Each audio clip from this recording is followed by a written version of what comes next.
Olá pessoal, tudo bem? Como vocês vão? Bom dia, boa tarde, boa noite, né? A depender da hora que vocês estão assistindo essa aula. Como prometido, eu havia dito para vocês, queria gravar duas aulas diferentes para vocês. Então vai ser uma aula sobre causas de anulação do casamento, e aí a respeito dessa aula eu peço um pouquinho de paciência da turma da manhã, que já teve grande parte dessa aula, tá? No entanto, segue aqui o conteúdo completo a respeito de causas de anulação do casamento, porque a turma da noite não teve oportunidade de ter acesso a essa aula. Então, vamos fazer desse modo para que ninguém fique sem o conteúdo completo. Pessoal, um detalhe aqui a respeito dos trabalhos, né? Então, eu passei para vocês um fórum a respeito do filme A História de um Casamento. Esse trabalho vai valer 1 ponto, tudo bem? Então, vai complementar a nota de trabalho de vocês, que ao final seriam 2 pontos. Então, 1 ponto é a redação a respeito da importância do princípio da afetividade, e outro ponto vai ser justamente o comentário acerca do filme História de um Casamento. A ideia, pessoal, é que vocês curtam o filme, tá? Assistam, vejam, tem algumas reflexões importantes em relação ao direito de família.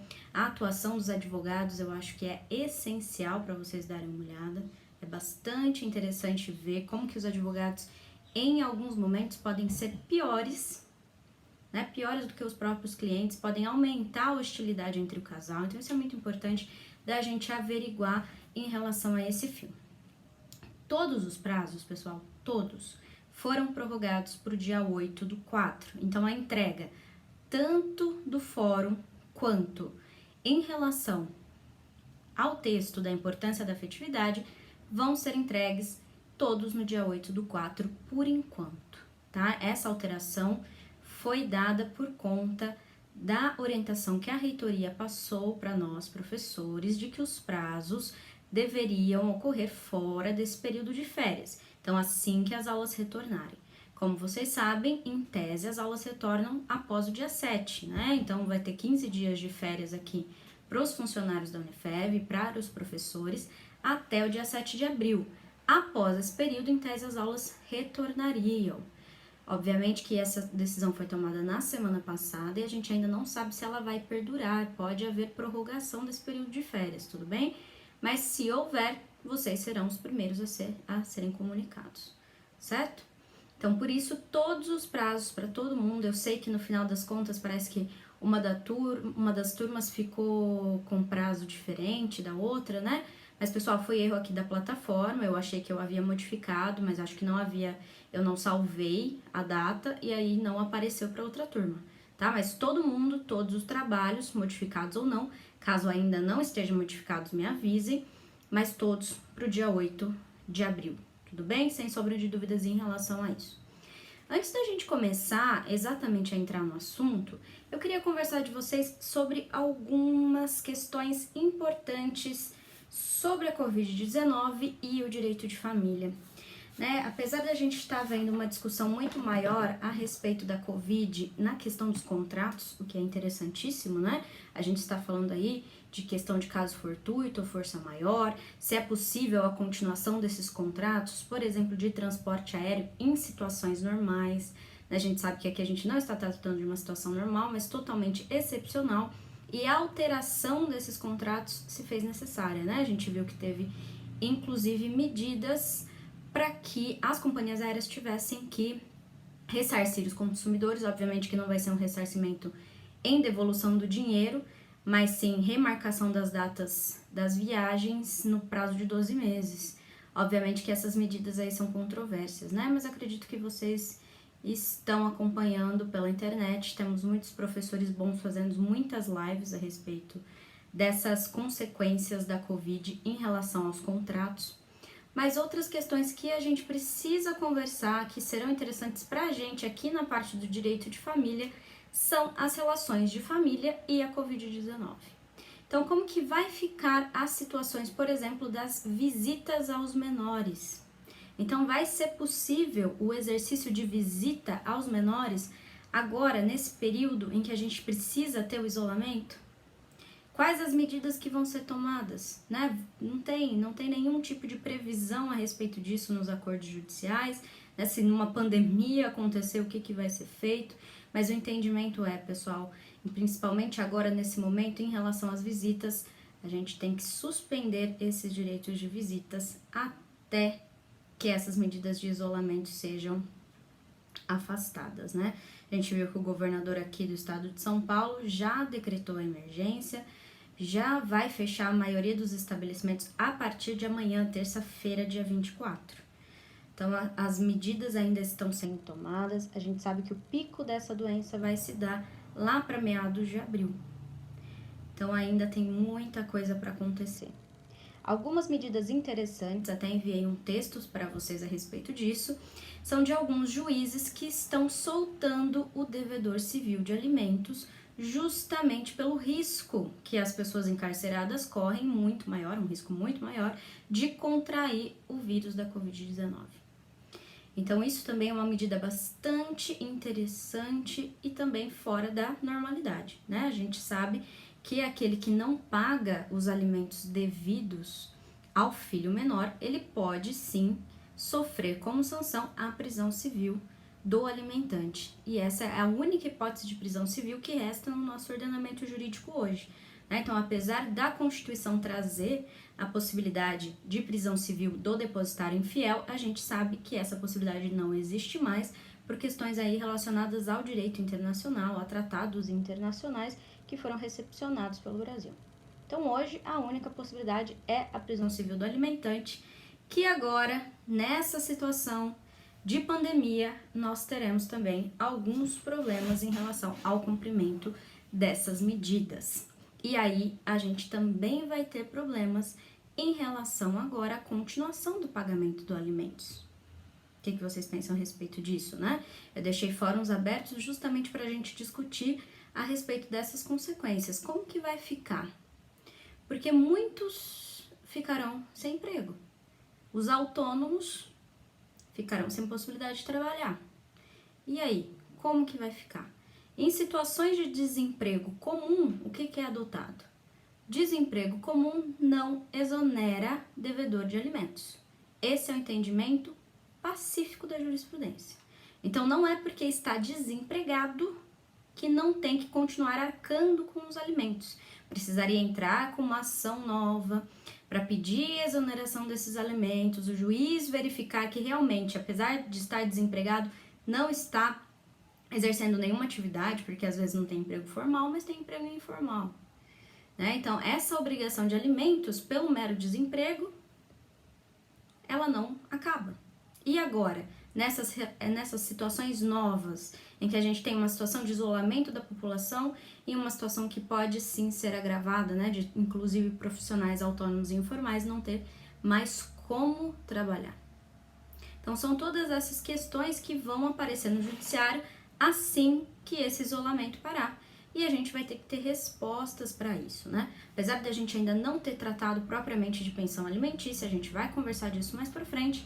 Eu queria que vocês já fossem pensando como será que nós poderíamos resolver esses tipos de problemas ocasionados pela Covid-19, sem precedência ainda, né, aqui no nosso judiciário em relação aos devedores de alimentos. Tudo bem, pessoal? Beleza. Em relação à nossa matéria, nós havíamos conversado a respeito dos vícios que podem de alguma forma prejudicar um casamento. Então, a gente viu que esses vícios que podem prejudicar o casamento podem ser de 3 ordens distintas. Então, nós temos os casos que podem gerar a inexistência do casamento, os casos que podem gerar a invalidade do casamento e os casos que podem gerar a ineficácia do casamento. E aí, por ineficácia, a gente entende a adoção do regime de separação obrigatória. Os casos de inexistência do casamento, nós vimos que são 2 casos diferentes. Então, casamento que não foi feito de acordo com os rituais de celebração adequado, que não teve a autoridade competente, né? E aqui a gente fala daquela competência tida por absoluta, ou seja, aquela pessoa que não é juiz de paz. Nesse caso, esse casamento pode ser declarado casamento inexistente. A mesma coisa vale para aqueles casamentos em que a gente não tem a declaração de vontade. Então, a gente conversou, por exemplo, daquela situação em que a pessoa chega no altar e declara que não quer casar, ou declara que não tem certeza se quer casar. Nesse momento, a gente tem um problema em relação à manifestação de vontade, a ausência dessa manifestação de vontade, e nós não temos casamento. Tanto que a gente viu que nesse caso vai ser suspensa a celebração, que só vai poder ser realizada no outro dia. Então, só no outro dia vai poder refazer essa celebração e aí ter uma retificação a respeito dessa manifestação de vontade. Em relação à invalidade, nós vimos duas causas, né? A primeira causa de invalidade do casamento são as chamadas causas de impedimentos, os impedimentos. O que são os impedimentos do casamento? São causas gravíssimas, relacionadas em sua maioria às relações de parentesco e que vão ocasionar a nulidade desse casamento. Essa nulidade pode ser arguida por qualquer interessado, inclusive durante a celebração do casamento, e após também, né? Qualquer interessado pode entrar com a ação pedindo a declaração da nulidade desse casamento, inclusive o Ministério Público. Faltou a gente conversar justamente das causas de anulação que irão causar também a invalidade desse casamento. No entanto, nós temos uma diferença entre as causas de anulação e as causas de impedimento, né? Os famosos impedimentos. A principal diferença que nós vamos ter entre causas de anulação e impedimentos é que a causa de anulação ela pode convalescer. Então, muitas vezes, pelo mero decurso do tempo. Passou o tempo em que havia de ser alegada aquela causa de anulação, ninguém alegou, nenhum dos legitimados foram atrás para alegar aquela causa de anulação. Nesse caso, aquele casamento convalesce e ele passará a ser um casamento válido. Em relação à eficácia, a gente já conversou a respeito das causas suspensivas do casamento, né? As causas suspensivas estão lá no artigo 1523 e elas vão causar a adoção do regime de separação obrigatória. Então, só para lembrar, a gente vai ter a adoção do regime de separação obrigatória se nós tivermos causas suspensivas, se nós tivermos o casamento do maior de 70, né, que é aquela questão de inconstitucionalidade a respeito do casamento do maior de 70 anos, e ainda das pessoas que casam com suprimento judicial do consentimento. Então, nesses três casos, nós teremos a adoção do regime de separação obrigatória. Maravilha! Em relação às causas de anulação do casamento, nós temos que observar o rol do artigo 1550. E o que esse artigo 1550 vai trazer? Um rol com seis incisos que vão trazer as causas de anulação.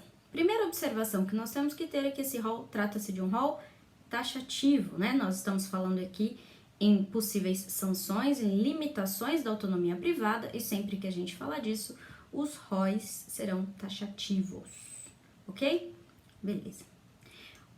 O inciso 1º do artigo 1550 fala justamente da hipótese do casamento do menor que não atingiu a idade mínima para casar. Então, a gente viu que a idade núbio para o casamento é a idade de 16 anos. Então, aquele que tem 16 anos, ele vai poder casar, obviamente que se ainda é menor de idade, ou seja, não completou os 18 anos, ele vai poder casar, mas vai precisar do consentimento dos pais. Na ausência de consentimento, a gente vai ter o suprimento judicial. No entanto, a gente está falando aqui nesse inciso 1º daqueles que ainda não atingiram nem a idade de 16 anos. E aí, como que fica a situação do menor que não atingiu a chamada idade núbio? Bom, aqui a gente tem que tomar cuidado, em primeiro lugar, com o artigo 1520, que foi reformado no ano passado. Então, em 2019, o artigo 1520 foi reformado e passou a não prever nenhuma hipótese de exceção para o casamento do menor de 16 anos. Então, hoje, no Brasil, a partir de 2019, não há possibilidade alguma do menor de 16 anos vir a casar. Então, o que vai dizer esse artigo 1520? Eu vou ler ele aqui para vocês. Não será permitido, em qualquer caso, o casamento de quem não atingiu a idade núbio, observado o disposto no artigo 1517 deste Código. Vamos dar uma olhada também no 1517, eu tô com ele aqui do lado, para a gente ver o que diz esse 1517? Vamos lá. 1517, o homem e a mulher com 16 anos podem casar, exigindo-se a autorização de ambos os pais ou de seus representantes legais, enquanto não atingida a maioridade civil. Então, 1520 vai dizer que agora, com menos de 16, em hipótese alguma, vai poder casar. Antes de 2019, nós tínhamos duas hipóteses diferentes em que era autorizado o casamento do menor que ainda não atingiu a idade núbil. Nós tínhamos a hipótese de gravidez e também para evitar sanção penal. No entanto, essa hipótese de evitar sanção penal já havia anos que não era aplicada, porque o Código Penal já havia revogado aquela possibilidade de extinção da punibilidade pelo casamento em alguns crimes que a gente chamava de crimes contra o costume. Então, hoje, essa possibilidade não existiria mesmo por falta de previsão lá no direito penal. Mas para a hipótese de gravidez ainda era aplicado. Então, era possível que o menor que ainda não atingiu 16 anos pedisse uma autorização para o juiz, comprovando que havia gravidez, pedisse essa autorização e o juiz daria o suprimento judicial para o casamento, muito parecido nos moldes lá daquele que tem entre 16 e 18 anos. Hoje nem essa possibilidade existe mais. No entanto, o que a doutrina vai dizer a respeito desse 1520? A gente gerou uma controvérsia muito grande na doutrina a respeito desse artigo. Por quê? Porque o 1520, na forma com que ele é redigido, ele parece muito mais uma causa de impedimento para o casamento. Então, apesar de vir ainda previsto que o casamento do menor, quem não atingiu idade núbil, vai ser um casamento anulável, grande parte da doutrina vai dizer que isso não teria sentido e que, na verdade, seria uma hipótese de impedimento, até porque os impedimentos são aplicáveis à união estável, que é a forma mais comum da gente ter aí relações familiares hoje, principalmente se a gente estiver falando daquele menor de 16 anos. Já as causas de anulação não se aplicam à união estável. Então, nesse caso, seria possível que o menor de 16 tenha uma união estável, mas não um casamento. Olha o problema, né? E o casamento do menor de 16, se ocorresse, ele seria anulável e não nulo. O que significa também que nós teremos possibilidades de convalescimento desse casamento. E quando que pode convalescer o casamento do menor de 16 anos? A primeira hipótese de convalescimento do casamento do menor de 16 é pela gravidez. Então, o artigo 1551 vai dizer que não se anulará casamento de menor que não atingiu a idade núbil pelo motivo de gravidez. Então, vamos ver lá. Olha o que diz o artigo. Pessoal, eu tô com o código aqui do lado, tá? O que diz o artigo 1551?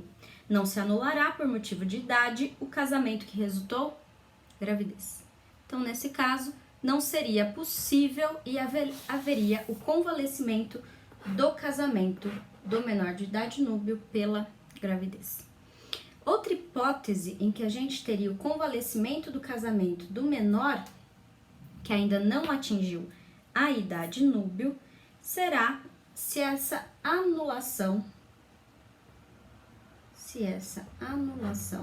não for requerida no prazo de 180 dias pelos legitimados. Quem são esses legitimados?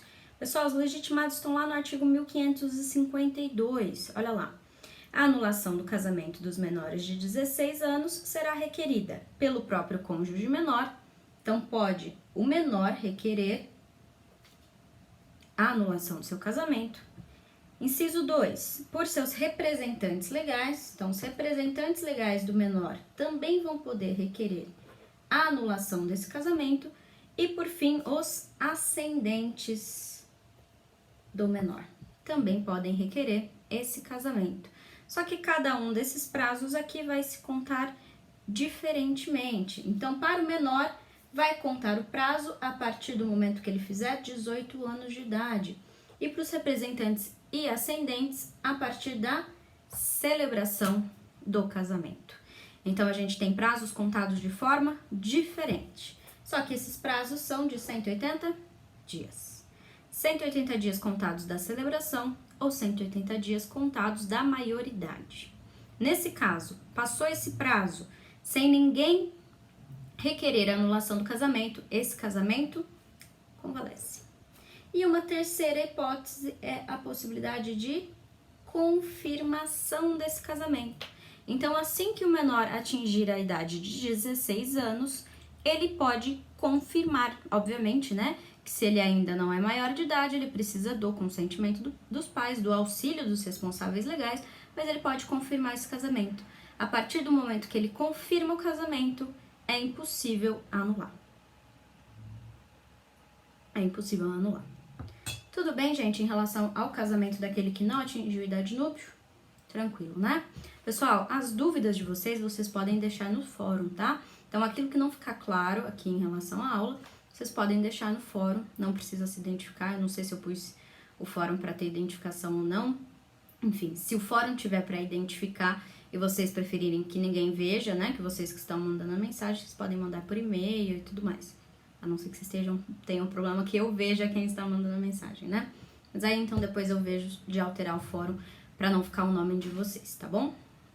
Então, vamos lá. Isso a gente viu o inciso 1º do artigo 1550. A gente tem que ir agora para o inciso 2º. Então, 1550, inciso 2º, vai dizer o seguinte, né? É anulável o casamento do menor em idade núbio quando não autorizado pelo seu representante legal. Então, o que tem que ter acontecido aqui? Aquele entre 16 e 18 anos foi se casar, não teve o consentimento dos pais e também não teve o suprimento judicial da vontade. Porque, obviamente, se tiver o suprimento judicial da vontade, nós não estaremos falando de causa de anulação. Tudo bem? Então, nesse caso, a gente tem que ter tido um casamento realizado sem o consentimento dos pais e sem o suprimento judicial da vontade. Beleza?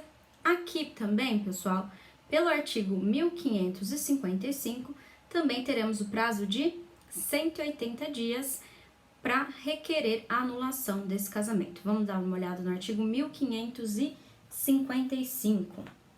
Então, o casamento do menor em idade núbio, quando não autorizado por seu representante legal, só poderá ser anulado se a ação for proposta em 180 dias por iniciativa do incapaz ao deixar de sê-lo, então novamente, né, por iniciativa dele ao deixar de ser incapaz, de seus representantes legais ou de seus herdeiros necessários. Parágrafo 1º. O prazo estabelecido neste artigo será contado do dia em que cessou a incapacidade no primeiro caso, ou seja, a partir do momento que faz 18 anos, a partir do casamento no segundo, então os representantes legais, 180 dias após a celebração do casamento que vão poder arguir a anulação, e no terceiro da morte do incapaz, né? Então, enquanto incapaz, permanecer incapaz, se ele vier a morrer, podem os seus herdeiros requererem a anulação desse casamento. Então, isso acontecerá se ele ainda for incapaz, né? Se ele for menor de 18. Se ele for menor de 18. Então, o prazo mais largo vai acontecer da maioridade do incapaz. Fez 18, 180 dias. Se ninguém arguiu até então, esse casamento vai convalescer. Tudo bem? Vamos tomar cuidado também aqui com o parágrafo 2º. Olha o que diz o parágrafo 2º do 1555. Não se anulará o casamento quando a sua celebração houverem assistido os representantes legais do incapaz ou tiverem, por qualquer modo, manifestado sua aprovação. Então, apesar dessa autorização para o casamento ter que ser expressa, essa autorização ela tem que acontecer lá no momento da habilitação e ela tem que ser por escrito, apesar disso, caso os representantes legais, mesmo que não tenham dado a autorização, vierem a participar do casamento, a gente vai ter aqui um consentimento tácito. Então, entende que eles consentiram para esse casamento e não será mais possível a anulação desse casamento. Novamente, a gente tem uma causa que convalesce o casamento daquele que já está em idade núbio, mas ainda é menor, né? Ainda não tem capacidade civil plena. Beleza? Tudo bem. O que mais que a gente tem que conversar, pessoal? Agora a gente vai lá para o inciso 3º do artigo 1550, que ele vai falar da possibilidade de anulação do casamento por vício da vontade. E aí ele refere aos artigos 1556 a 1558. E aí, quais são esses vícios da vontade? O primeiro vício que a gente tem que conversar a respeito do casamento é o erro. E o que é o erro, né, pessoal? Vamos lá no artigo 1556, vamos ver o que ele fala a respeito disso. Olha lá, artigo 1556, o casamento pode ser anulado por vício da vontade se houver por parte de um dos nubentes ao consentir erro essencial quanto à pessoa do cônjuge. Então vamos guardar essa frase, né? Quando a gente está falando de erro no casamento, é o erro essencial sobre a pessoa do cônjuge. Tudo bem? Primeiro requisito que a gente tem que tomar cuidado em relação a esse erro. Esse erro, ele tem que ter como proveniência, né? Tem que ser proveniente de uma causa anterior ao casamento. Então, o primeiro requisito é causa anterior ao casamento. Então, casou e essa causa já existia no momento da celebração do casamento. Só que, até o momento da celebração, essa causa era desconhecida do outro cônjuge. Então, o segundo requisito é que essa causa ela é desconhecida do outro cônjuge. Então, vamos lá, né? O primeiro requisito é que essa causa seja anterior ao casamento e, em segundo lugar, o segundo requisito é que não haja conhecimento do outro cônjuge a respeito dessa causa. Por que isso? Porque se ele conhecia essa causa e casou mesmo assim, significa que ele consentiu, ele anuiu, ele sabia, ele tinha conhecimento, ele não incorreu em erro. Ele não incorreu em erro. Tudo bem? E o terceiro requisito é que essa causa gere um desconforto tal que torne insuportável a vida em comum daquele casal. E aqui a gente fala de um requisito subjetivo, né? Quem vai saber se aquilo torna insuportável a vida em casal ou não é o próprio cônjuge. Tudo bem? Então vamos lá, pessoal. Vamos dar uma lida no artigo 1557, olha lá.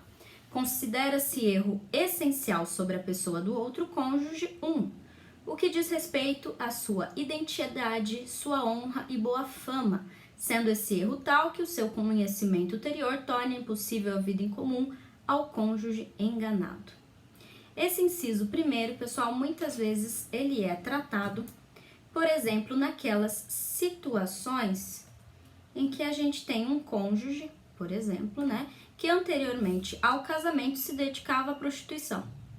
E o outro não tinha conhecimento a respeito disso. Então, é um erro que pode, de alguma forma, dizer respeito à boa fama, à honra.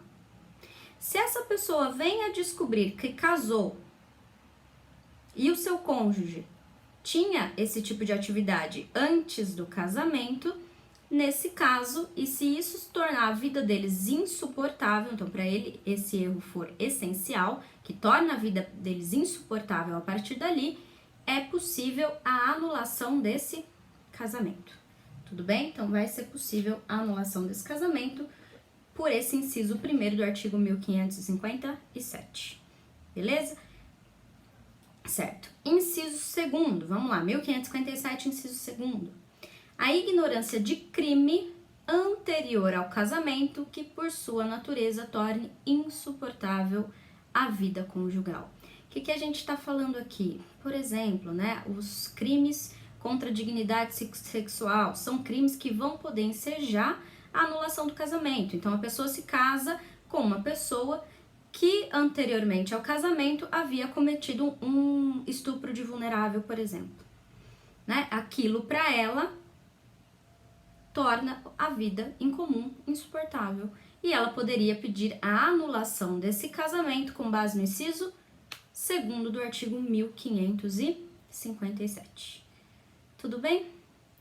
E aí, por fim, nós temos o inciso 3º do 1557, que vai falar a respeito da ignorância anterior ao casamento, de novo, né? Causa anterior ao casamento, de defeito físico irremediável que não caracterize deficiência, ou de moléstia grave e transmissível por contágio ou por herança, capaz de pôr em risco a saúde do outro cônjuge ou de sua descendência.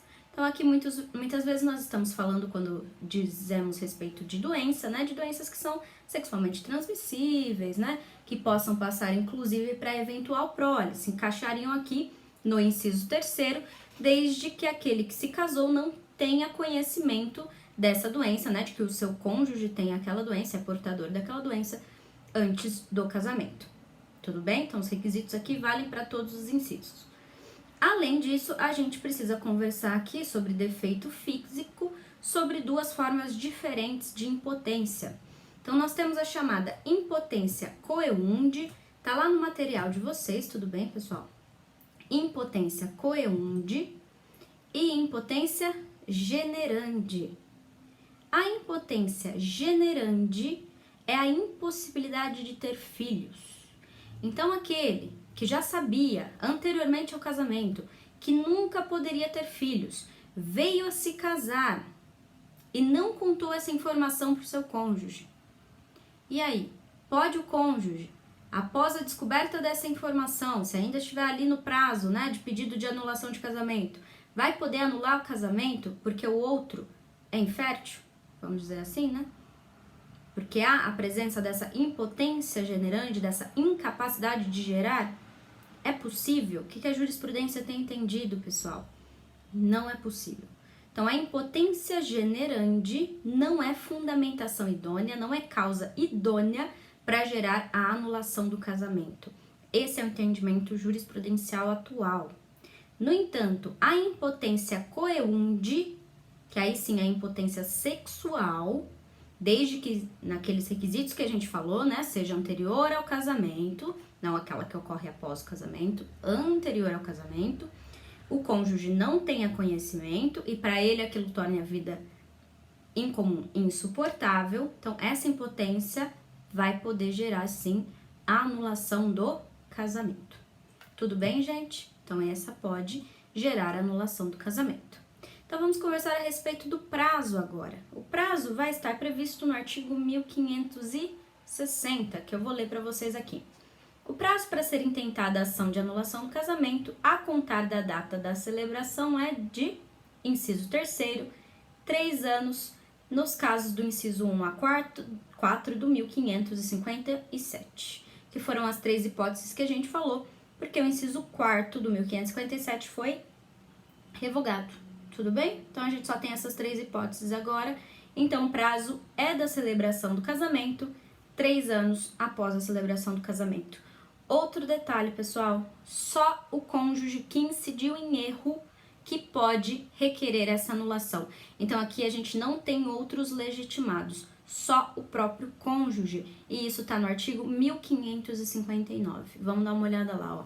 Somente o cônjuge que incidiu em erro ou sofreu a coação, que é o próximo que a gente vai comentar, pode demandar a anulação do casamento, mas a coabitação, havendo ciência do vício, valida o ato, ressalvadas hipóteses do inciso 3 e 4 do 1557.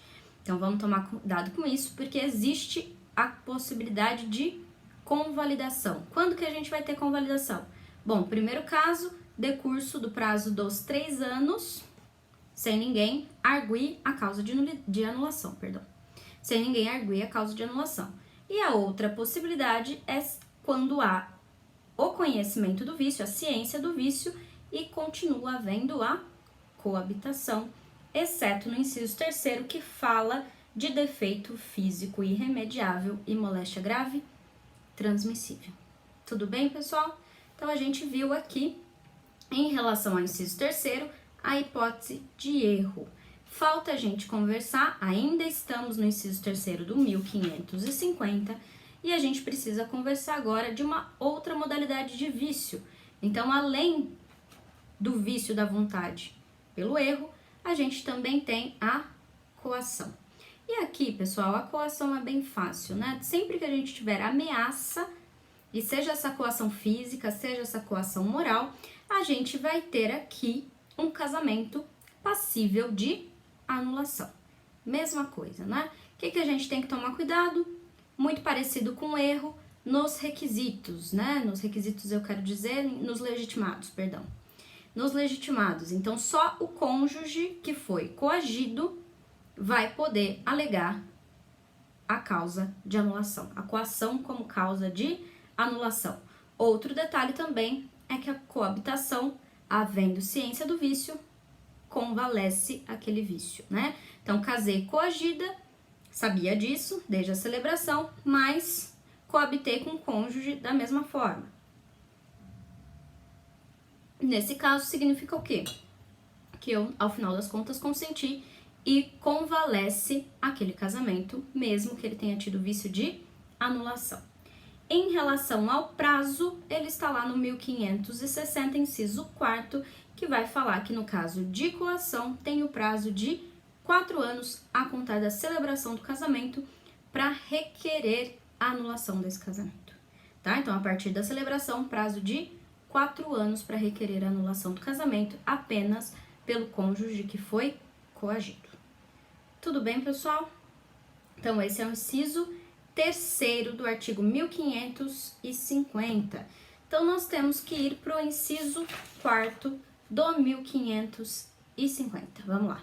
O inciso 4º vai falar que é anulável o casamento do incapaz de consentir ou manifestar de forma inequívoca, né, de modo inequívoco, o consentimento. Então, aquele que não é capaz de consentir ou se manifestar, o casamento também é um casamento anulável. Casamento anulável. Tudo bem? O inciso 5º vai falar daquele casamento realizado por procuração. Então, vamos dar uma olhada no inciso 5º. É anulável o casamento realizado pelo mandatário sem que ele ou o outro contraente soubesse da revogação do mandato. Então, o mandato foi revogado, mas o mandatário não tinha conhecimento disso e realizou o casamento. E agora, né? Pode anular esse casamento?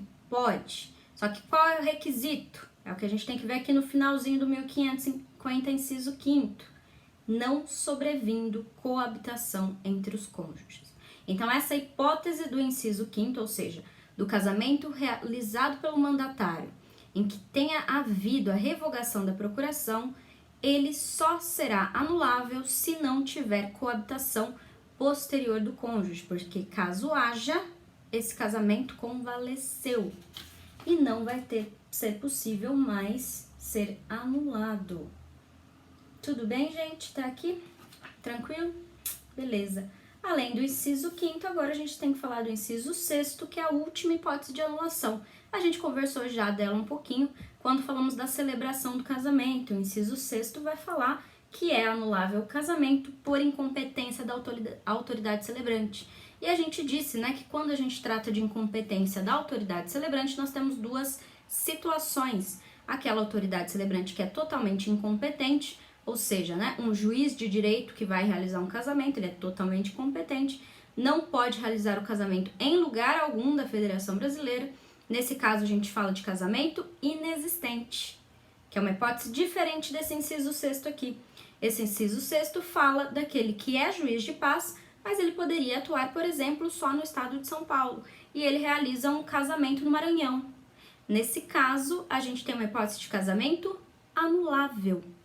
Anulável. E tá aqui no artigo 1550, inciso 6º. Tudo bem? Detalhe, pessoal, olha o parágrafo 2º do 1550, a gente conversou dele em umas aulas anteriores, mas só para relembrar, olha lá. A pessoa com deficiência mental ou intelectual em idade núbia poderá contrair matrimônio expressando sua vontade diretamente ou por meio de seu responsável ou curador. Então, quando a gente falou de capacidade para o casamento, a gente falou do casamento da pessoa com deficiência. Então, é possível a realização do casamento da pessoa com deficiência e esse casamento não padece de nenhum tipo de vício. Nem vai ser anulável, nem vai ser nulo. É um casamento válido. A gente conversou também a respeito do artigo 6º do Estatuto da Pessoa com Deficiência, tudo bem? Então, só relembrando aqui, em relação à pessoa com deficiência, é possível a realização desse casamento. Certinho, pessoal? Aqui a gente viu, então, todas as causas de anulação. Então, a gente conversou sobre todos os vícios possíveis que podem ter um casamento, desde as causas que vão gerar a inexistência desse casamento, as causas que geram a invalidade, ou seja, os impedimentos ou as causas de anulação, que a gente conversou agora, e ao final, as causas que podem gerar inclusive a ineficácia, ou seja, a adoção do regime de separação obrigatória, que são as chamadas causas suspensivas. Tudo bem? Para a gente fechar essa aula, nós precisamos conversar a respeito do casamento putativo. O que é esse casamento putativo, pessoal? É um casamento, seja ele nulo ou anulável, mas que foi contraído de boa fé por alguns dos nubentes. Então tá lá no artigo 1561, vamos dar uma lida no 1561. Embora anulável ou mesmo nulo, se contraído de boa fé por ambos os cônjuges, o casamento em relação a estes, como aos filhos, produz todos os efeitos até o dia da sentença anulatória.